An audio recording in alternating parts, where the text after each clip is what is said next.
Olá, eu sou Marcelo Marti e hoje eu estou aqui no Estúdio Veja para receber um convidado que escreveu um livro singular sobre o mundo corporativo.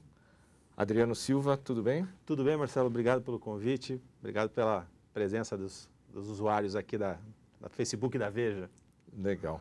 O Adriano está lançando esse livro que se chama 13 Meses na TV, em que ele narra a experiência aí de 400 dias que ele trabalhou no Fantástico, sim, o show da vida da TV Globo, né? Adriano, eu queria começar te perguntando o seguinte: você teve uma carreira aí gloriosa aí, aqui mesmo na Abril, né, como diretor do Núcleo Jovem, né, ficou quase uma década aí na empresa, né, só em ascensão.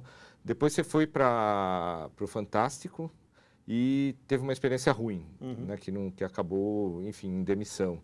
Por que você, em vez do momento de glória, resolveu escrever justamente sobre esse... Excelente pergunta, obrigado por você. Bom, eu quero só dar um passo atrás e agradecer o convite de você estar me proporcionando voltar aqui a esse prédio, né, o prédio da Abril aqui na Marginal Pinheiros de São Paulo, que realmente foi a minha casa durante quase 10 anos, onde realmente tive a oportunidade de trabalhar e conviver com gente muito boa, realizar muita coisa bacana. Então, assim, é muito bacana, realmente muito legal estar aqui e, sobretudo, estar aqui a convite da Veja, porque a Veja é aquele território dentro da Abril, aquele território nobre, né, do jornalismo brasileiro. E então é muito bacana a chance de estar aqui, não só de volta a Abril, mas dentro do ambiente de Veja. Então eu quero te agradecer muito. A gente que agradece, enfim, seja muito bem-vindo aí, né? Para te responder assim a pergunta, eu penso o seguinte, Marcelo, eu acho que na literatura de negócios brasileira faltam histórias de fracasso.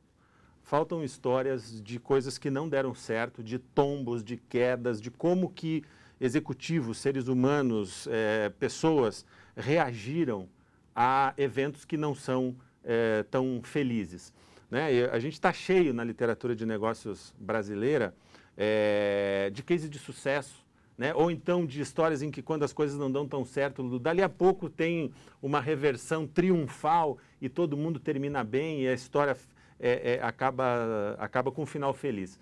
E eu achei que eu tinha uma grande história na mão em determinado momento, porque eu passei 400 dias ou 13 meses dentro da redação do Fantástico, na maior das redações do Fantástico, que é lá a redação carioca do Rio de Janeiro. O Fantástico tem duas redações, né? Tem uma no Rio, outra em São Paulo. O seu cargo foi só para o pessoal saber Eu fui chefe de redação. Né? Então, cada uma dessas duas redações tem um chefe de redação. O meu par era o Álvaro Pereira Júnior, né? Ele era o chefe de redação aqui em São Paulo, eu era o chefe de redação no Rio de Janeiro, e nós dois nos reportávamos diretamente ao Luiz Nascimento, que era o diretor do programa, né? Então eu vivi a TV Globo por dentro, né? Então eu tive uma sensação ali de que era uma história que eu precisava compartilhar. Por quê? Além de ser, do ponto de vista da literatura de negócios, uma história de insucesso, e eu acho que o insucesso ensina muito mais do que as histórias de glória, né? Sem dúvida. Então a gente precisa dar o passo adiante e dizer que quando a coisa não deu certo, também fazer essa análise, também fazer essa reflexão. Mas havia também o interesse de um registro de bastidores do jornalismo, que é outra coisa que falta aqui no Brasil. Essa prateleira de livros que registrem, que documentem o funcionamento do próprio jornalismo, dos bastidores das redações, é algo que nos faz muita falta. Então eu resolvi dar esse passo à frente, tomar essa iniciativa nesses dois flancos. E para não ser injusto com a resposta, ou para ser completamente franco nessa resposta, o livro também, além de servir ao leitor por esses dois aspectos que eu te comentei, eu acho que ele também teve e tem um aspecto que serviu ao autor. O livro ele tem o 13 meses dentro da TV, por conta de ser essa confissão, de me forçar a ter tirado essa história de dentro de mim, analisado essa história, elaborado essa história para poder contar.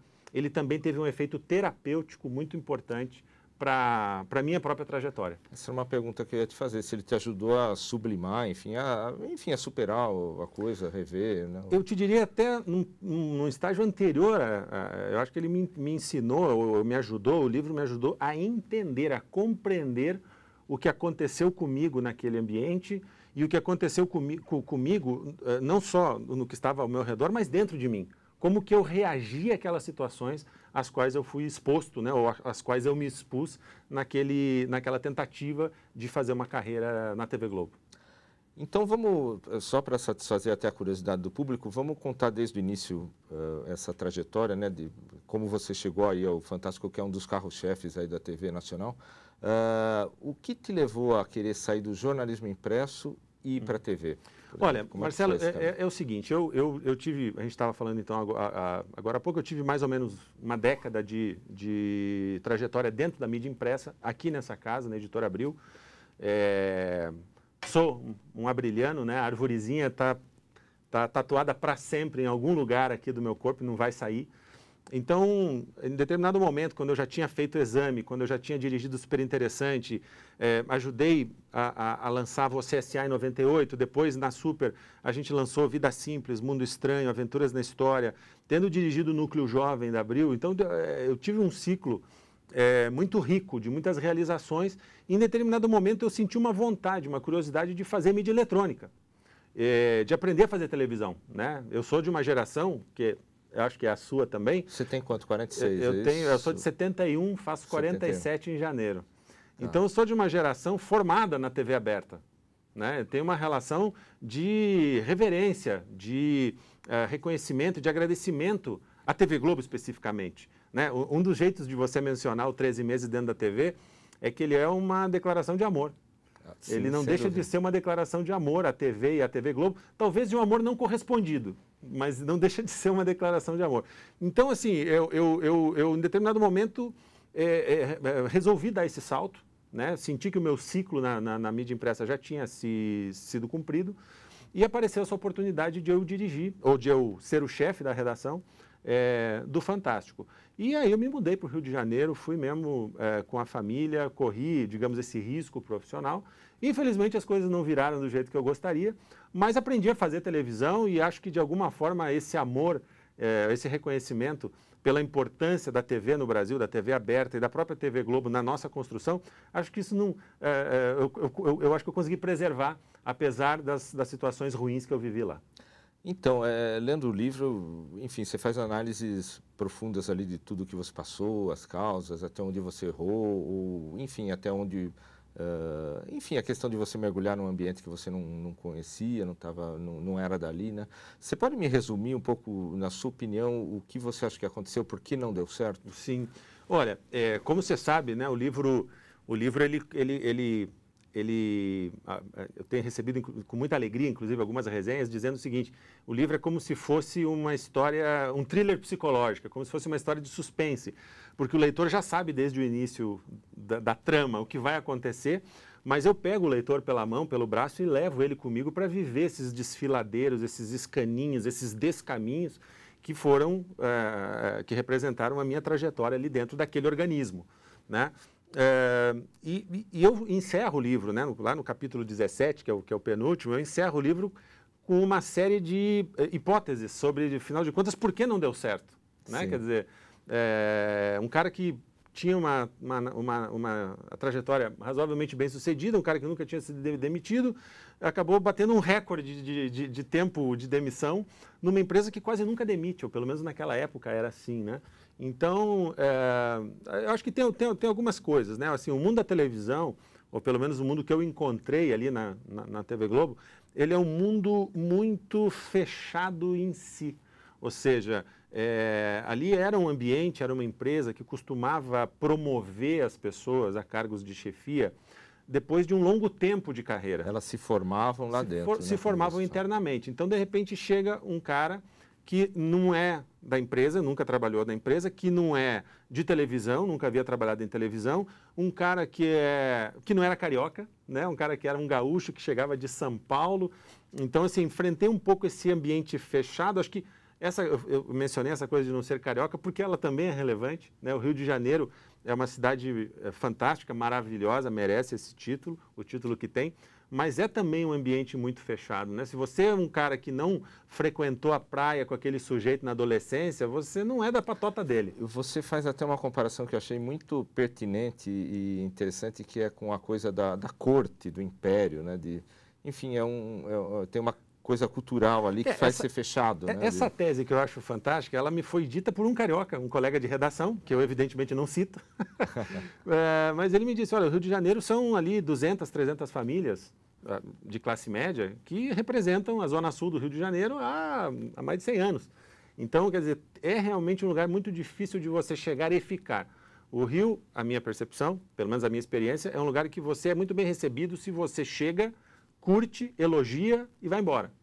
Mas para você pertencer, né, para você ter um pertencimento àquele ecossistema, é uma outra conversa. Né? Os recursos ali são muito escassos, ou o carioca tem uma sensação de que os recursos são escassos, até o espaço, né, uma cidade espremida entre a montanha e o mar. Você conta que você foi morar logo de cara num lugar que é desejado. Então essas coisas foram gerando algum tipo de incômodo, porque eu era um estrangeiro. Eu acho que eu nunca deixei, para usar uma gíria carioca, eu acho que eu nunca deixei de ser alemão. Eu sempre fui um alemão.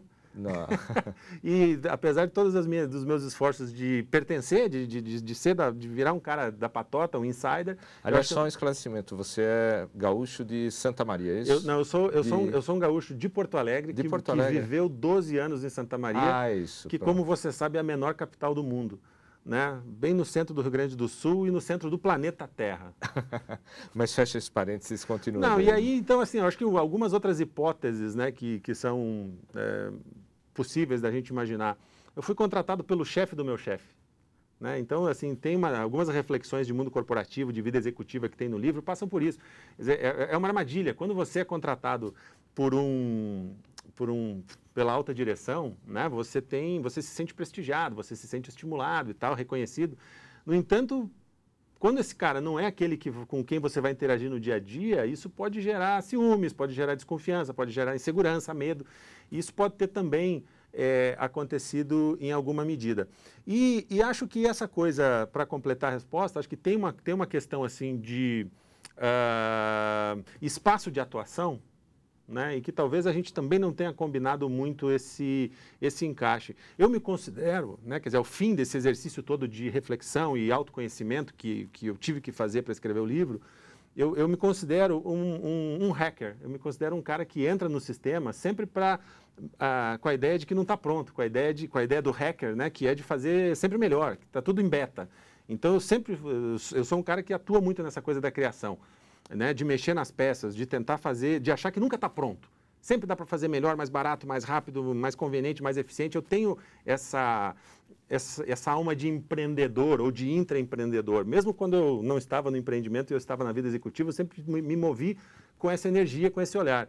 E acho que ali não havia espaço para isso. Né? Ali, naquele momento, era uma empresa que estava numa posição de liderança muito consolidada, e embora identificasse problemas... Você entrou no meio de uma crise gravíssima do Exato, Fantástico, ali, né, de audiência. Apesar de, naquele momento, em 2007, talvez tenha sido o primeiro momento de crise de audiência em que o Fantástico se reconheceu um programa com uma abrangência, com alcance, com uma cobertura menor do que ele sempre teve, né? E eu estava ali oficialmente para ajudar a rejuvenescer a audiência do Fantástico, ou seja, fazer um conteúdo que pudesse permitir que uma audiência mais jovem renovasse os seus votos de apreço ao programa.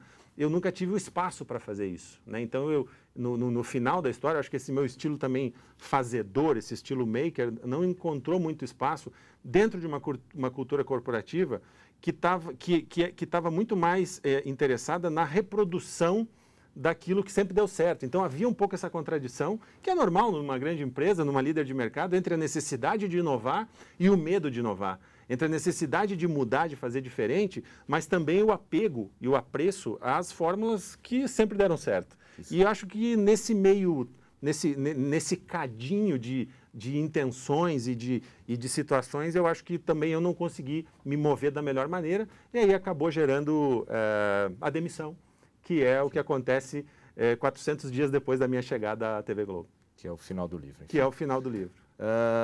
Eu queria te perguntar, porque você fala né, você falou muito do ambiente, mas um pouco assim, na sua opinião, isso você fala bastante no livro, mas pedia para você desenvolver, o que você acha da sua postura ali, como ela influenciou, no que você pode ter errado pessoalmente? Olha, esse é um dos esforços que eu tive ao escrever o livro e ao pensar o livro, que é de oferecer a régua com a qual eu estava medindo os outros, também ser a mesma régua que eu usei para medir a mim mesmo. E eu acho que, assim, uma das autocríticas, eu acho que é essa questão mesmo, né, de eu não ter percebido, ou talvez não ter decidido por me adequar rapidamente àquele slot que estava, aquele espaço que estava reservado para mim. Em alguns momentos eu olhei e não enxerguei espaço nenhum reservado para mim. Em alguns momentos eu era como aquele avião que tinha recebido ali uma autorização de pouso, mas que não estava encontrando a pista. Em certo sentido, eu acho que eu passei 400 dias procurando onde é que é a pista desse negócio para poder aterrissar e nunca consegui, nunca me deram esse sinal. E você fala, por exemplo, várias vezes de uma coisa interessante que você... Enfim, você acha que talvez um erro tenha sido você dobrar tanta espinha para tentar se adaptar que, enfim, você acabou sumindo no meio do E acho que aí tem um paradoxo ou uma contradição mesmo, porque em alguns momentos eu me vejo, olhando retrospectivamente, eu me vejo exatamente tirando a minha coluna vertebral até para poder me adaptar da melhor maneira possível àquela conformação. E em alguns momentos, talvez exatamente o oposto disso. Talvez eu tenha ali também, em alguns momentos, passado uma risca no chão e dito, olha, isso eu não vou fazer, né? Quer dizer, internamente, nunca disse isso, evidentemente, de uma maneira enunciada. Mas, por exemplo, eu não sou um cara de ficar todo dia apertando o parafuso da mesma forma, né? Isso não sou eu. Então, acho que até talvez eu tenha tentado me adaptar dessa forma, de ser um cara da repetição, da velha fórmula, mas eu sou um cara que precisa também dar vazão para a criatividade, para repensar algumas fórmulas, e talvez não houvesse ali uma combinação bem feita em relação a isso, né? E talvez também não tenha havido, além da não combinação, talvez nunca tenha havido o espaço para a gente sentar numa mesa, tomar um café ou uma cerveja e falar sobre o assunto. Isso. E você chegou num ponto que é também da convivência no ambiente, da coisa do grupo humano realmente, né? Que até você traça um comparativo interessante lá com os primatas, né? Que é aquela coisa do pertença ou pereça, né? Como que é isso? Eu vivi muito isso. Acho que, assim, em boa medida, nós todos operamos dessa maneira. Quer dizer, por isso eu acho que esse livro, mesmo para o cara que não tem interesse em televisão, não tem interesse em TV Globo, eu acho que ele serve porque é uma leitura que pode gerar elementos para pessoas, executivos que trabalham em qualquer indústria, em qualquer empresa. Porque essa coisa de você chegar num ambiente novo e ter todos os desafios da adaptação e até que ponto você abre mão e até que ponto a partir de que ponto você também não abre mão, como é que você se relaciona com um ambiente que já existe antes de você, onde as relações já estão postas, né, e você chega ali, como é que você sobrevive num lugar desses ou não, como eu não sobrevivi, eu acho que pode ser muito instrutivo, muito inspirador para pessoas que trabalham realmente em outras empresas, em outras indústrias também. Eu acho que essa questão ela é muito importante, a questão do pertencimento, né? Eu, de alguma maneira ali, do jeito como eu cheguei, do jeito como eu fui colocado, e eu não me dei conta disso a tempo, eu acho que eu acabei representando uma ameaça à ordem instalada. E é curioso como, quando você coloca uma pessoa, ou você coloca um elemento que ameaça a todos, você, de alguma maneira, você acaba gerando entre essas pessoas alguma coisa em comum, que talvez elas nem tivessem antes.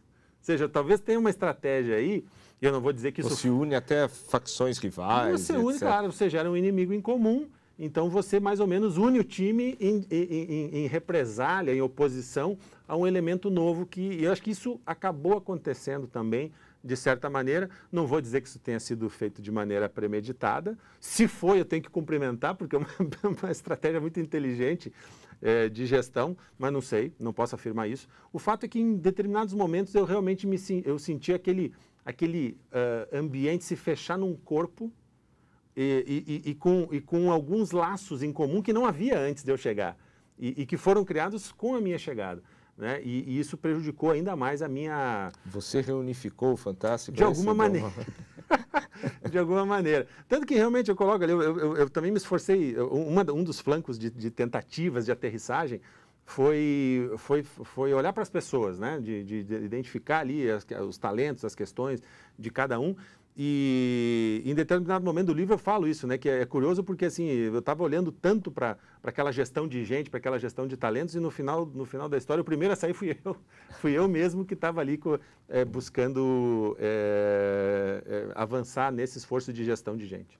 Quando você começou a perceber sinais de que não estava indo bem? Isso é bem curioso. Eu acho que foi logo no começo mesmo, né? Eu cheguei no Fantástico no final de 2006. Comecei ali em novembro, dezembro, eu já estava participando das reuniões, já estava indo ao Rio de Janeiro, e eu voltei de lá em março de 2008. Né? Eu fui demitido em meados de janeiro de 2008. Então, aí dá uns 13 meses que dão título ao livro. Eu te digo que talvez ali pelo terceiro, quarto mês, a situação já tenha começado a dar sinais, evidências ali de que havia um problema. Mas aí tem uma outra característica minha, né? Eu sou um cara que não desiste fácil mesmo, assim, das coisas, né? Então, eu tenho um problema, um toque meu, um transtorno obsessivo compulsivo de deixar as coisas pela metade. Eu não consigo começar um projeto e não terminar. Eu não consigo começar um livro e não terminar. Eu não consigo botar uma comida no prato e não terminar. E eu, naquele momento, tinha tanta coisa em jogo, quer dizer, a minha carreira, a ida da minha família para uma cidade diferente, tinha tanta coisa em jogo em nome daquele projeto, que eu talvez pudesse ter desistido antes, com alguns dos sinais de hostilidade, de barreira que me foi colocada, mas eu sempre dava o benefício da dúvida. Muitas vezes coloquei a situação para mim, olha, você está, eu comigo, né, naquela conversa de travesseiro à noite, dizendo, olha, você está exagerando, dá tempo ao tempo, as coisas vão se resolver organicamente, as coisas vão se ajeitar. E elas acabavam não se ajeitando, né? A situação ela não retrocedeu, né? Um caminho uma trajetória que digamos, foi linear e foi constante até o final, até a demissão, mas eu nunca tive talvez aquele respeito comigo mesmo, talvez eu nunca tenha tido essa autoestima de chegar e dizer o seguinte, este é o meu limite, daqui eu não passo, acabou, estou indo embora. Eu sempre dava mais um pouquinho de linha para ver se a pipa levantava voo e infelizmente acabou não levantando. E como que é a sensação de passar por isso? Olha, eu vou te dizer, Marcelo, que hoje, olhando retrospectivamente, eu acho que é alguma coisa que me construiu, né? Mas você levou muito tempo para escrever o livro, talvez? Levei muito tempo porque um evento desses, assim, dessa magnitude, primeiro você tem a fase da surpresa, você fica perplexo, depois você tem a fase da negação, depois você tem a fase da raiva.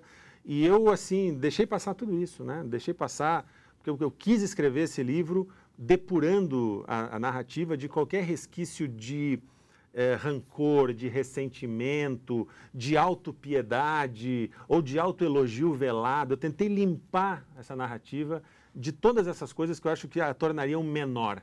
Né? Então, a gente até estava falando aqui em off, antes da gente entrar no ar, você estava me cumprimentando pelo fato de o livro não estabelecer vilões, de não ser ali um jogo entre bonzinhos e mauzinhos, entre, né? E realmente a vida não é assim, o livro não é assim porque a vida não é assim. A vida é mais complexa. Não tem herói e não tem vilão. Tem seres humanos que estão negociando ali posições dentro de um ambiente. Né? E, infelizmente, nesse caso, eu não consegui, ou nós todos ali que estávamos envolvidos, nós não conseguimos resolver de uma outra maneira que não tenha sido com a minha saída. Adriano, a gente está indo para o final aqui. Eu queria só te perguntar uma curiosidade. Você já tinha uma trilogia de livros, né, que é o Executivo Sincero. Exato. E o 13 Meses na TV inaugura uma nova trilogia, é isso? Exato. Pô, que bom que você falou isso, porque, assim, pelo fato de estar aqui na Abril, eu preciso te dizer exatamente o plano dessa segunda trilogia. A primeira trilogia é o Executivo Sincero, então são 3 livros, o Executivo Sincero, Ansiedade Corporativa e Dono do Próprio Nariz. O Executivo Sincero é uma reflexão sobre questões ligadas à vida corporativa e ao mundo executivo, ou seja, é um livro para quem tem um crachá, para quem tem chefe, pares, subordinados, para quem vive esse mundo de ser um funcionário. E eu vivi esse mundo ao longo de muitos anos. O Dono do Próprio Nariz é um livro com reflexões para quem já não tem o crachá. Então, certo. é para quem se vê no mercado tendo que se reinventar, tendo que reaprender a ganhar dinheiro de outra forma, sem crachá, sem olerite, sem plano de saúde. Então, eu passei por isso também, e esse livro é um registro das minhas reflexões a respeito dessa situação. E o Ansiedade Corporativa, que completa essa primeira trilogia, é um livro que confessa aqueles sentimentos, aquelas emoções que vêm do mundo do trabalho e que a gente não gosta de admitir. Então é um livro que fala de medo, de depressão, de ansiedade, de melancolia, de dificuldade de sair da cama segunda-feira de manhã, de tristeza profunda domingo à tarde, esse tipo de coisa que só acontece com os outros, nunca acontece com a gente. E que você não lê em livro de autoajuda empresarial. Que também não né? são coisas que são ditas. Então eu escrevi um livro inteiro falando de como esse processo, ou esses processos aconteceram comigo, nesses altos e baixos da minha carreira executiva e como empreendedor. E essa segunda trilogia é uma trilogia em que eu quero, como eu te falei no começo da nossa conversa, que eu quero fazer registro, fazer memória. Então é uma trilogia de memórias sobre a indústria da mídia, os lugares por onde eu passei. Então o primeiro deles é o 13 meses dentro da TV. Então, para quem é fã de Star Wars, saiba que eu já começo a trilogia com o meu Império Contra-Ataca. Perfeito. Né? Aqui o Luke perde o braço no final. Né? Cara. Enfim, então aqui está os bastidores da TV Globo. O segundo livro dessa trilogia é a minha passagem pela Abril. São os 10 anos que eu vivi dentro dessa casa aqui, dentro desse prédio. E é um registro que eu preciso fazer. Quer dizer, eu passei pela grande exame dos anos 90, eu passei por essa reforma editorial que praticamente reinventou a Super Interessante, né? Vivi aqui os momentos de crise financeira, de reconstrução da Abril, enfim, tudo isso vai estar retratado, vou gerar esse documento, porque eu acho que tem histórias importantíssimas ali que se a gente não registra, se ninguém escreve, elas acabam sumindo. Né? Então, esse é o segundo livro da trilogia. E o terceiro livro é um livro que vai fazer o registro de um momento importante da indústria da mídia no Brasil, que é quando eu volto do Rio de Janeiro em 2008 e eu empreendo no mundo digital. Eu que tinha feito mídia impressa e mídia eletrônica, televisão, fui fazer mídia digital. E naquele momento, eu vivi ali na Vila Olímpia um momento em que talvez a gente tivesse ali uma espécie de um simulacro brasileiro do Vale do Silício. Era o segundo mandato do Lula, havia uma euforia com o Brasil, com o mercado digital. Se a gente teve uma bolha da internet no final dos anos 90, que acabou com a quebra da Nasdaq, este segundo momento em que eu vivi é o momento que funda o mercado digital brasileiro. E eu estive lá por dentro. E eu quero contar essa história também. Esse será o terceiro livro. Esse será o terceiro livro. Muito bem, eu queria agradecer a sua presença, Adriano. Muito obrigado, Marcelo. Foi um papo muito bacana. Eu tenho certeza que, lendo um livro como o 13 meses dentro da TV, você acaba tirando muito mais lições reais aí sobre como sobreviver dentro de uma corporação do que muitos livros de autoajuda, né? E é isso aí, gente. Estamos chegando ao fim. Eu queria deixar vocês agora com um pupurri aí de aberturas do Fantástico, né? Vamos assistir. O show da vida.